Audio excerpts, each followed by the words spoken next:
দুই হাত জোর করে বলছি, এই 12 তারিখ পর্যন্ত আপনারা চাঁদাবাজি করবেন না। আসন্ন 12ই ফেব্রুয়ারির নির্বাচনের দিন পর্যন্ত চাঁদাবাজি বন্ধ রাখার অনুরোধ করছেন বিএনপি প্রার্থী। এমন এক ভিডিও ছড়িয়ে পড়েছে সামাজিক মাধ্যমে।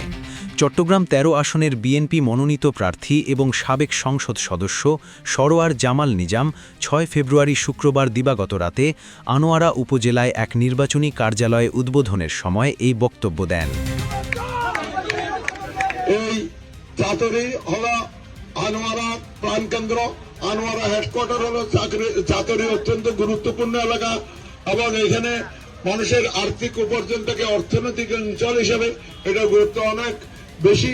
এবং এখানে একটা জিনিস আমি আজকে কিছুক্ষণ আগে আরেকটা অফিস উদ্বোধন করার সময় বলেছি, এখানে ভীষণভাবে চাঁদাবাজি, নৈরাজ্য, সন্ত্রাস চলছে।